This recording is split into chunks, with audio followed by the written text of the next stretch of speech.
very pleased to meet you in the Varroa Resistance 2033 meeting in Hofgeismar. We would like to have a few words with you after your fantastic presentation for our Polish beekeepers. I was really inspired by one of your slides when you were talking what we need to know. That we need to know the bees, we need to know the Varroa, but we also need to know beekeepers.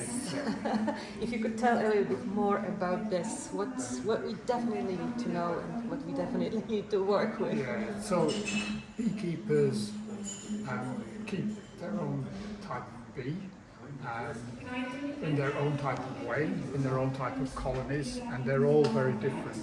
But fortunately, we now know that any locally adapted bee, any bee race, any different types of hives, you can get resistant bees. So it's not restricted to any one type of bee or any one type of beekeeping. It's basically the bees are still Apis mellifera, and so all beekeepers can eventually have or manage resistant bees. So it's a long-term solution for all beekeepers. What they would need to do or what they would need to stop doing, but you can advise at least.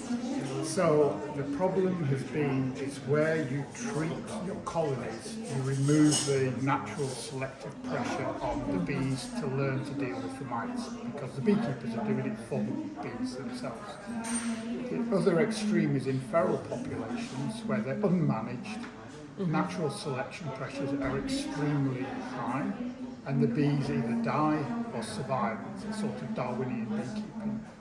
Now, these are two extremes, and for most beekeepers, we need to get them to transition from treatment to treatment-free, but not stop treatments, because if you stop the treatments, you'll possibly lose all your colonies, and that's a bad thing. So you need around between 3 to 5 years to transition away, and the way that we've been advising is you can reduce the effectiveness of your treatment or the number of times you treat. So if you treat twice a year, try treat once a year. If you treat once a year with a chemical, then try once a year with the biotechnical control method. So just reduce them. But at the same time, you need to increase your monitoring. So keep an eye on your colonies, because the mite levels will increase, which is good for the bees to learn to adapt to them, but you don't want them to increase so much that they will kill the colonies. So you need to still intervene and help the bees. So you need to give the bees time, and this can be several years, so they can adapt. A quicker way is if you are close to a feral population that is persisting in forest for many years, just collect swarms. And you collect these swarms and you can stop treatment straight away.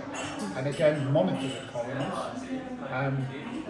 But if you monitor the colonies and they don't need treatment, which is usually the case, that's really good. So again, it's not a revolution, it's rather evolution. It's a slow process for general beekeepers, let's say, or for professional beekeepers who have many hives, big colonies.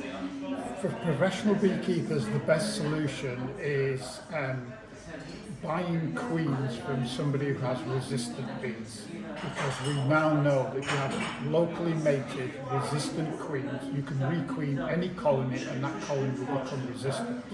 So for big commercial people, they would need to requeen the majority of their colony with resistant queens.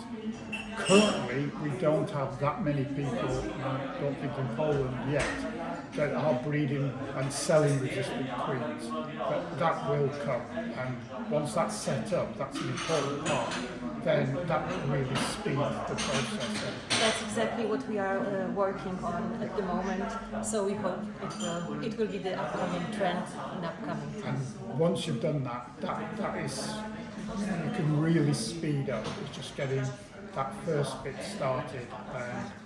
We know from places like Hawaii, where we've seen beekeepers just collect feral colonies that are resistant and stop treating. And these beekeepers have gone from keeping 5 to over 200 colonies. And now some of these are starting to become queen rearers and then selling the bees to other beekeepers. It seems that there is no other way at the moment, that we have to go this way, otherwise it's a dead end. Yeah, so the bees are the solution. This is, and we, the beekeepers, in a way, are the problem. And we're not allowing, by treating, we're not allowing the bees for them to adapt naturally.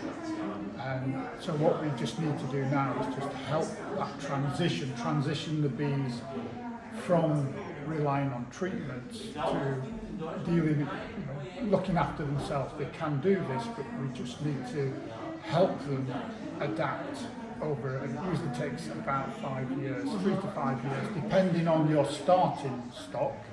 And if you collect feral colonies, which are persisting for a long time, I think we have a lot of these in Poland, this is a really fast way, and this has been done in the UK and many countries. And you have instant resistant stock, and then what you can do, you can breed from these and give people splits, or you can start rearing queens, and that really speeds it up. At the moment, we're just starting this process.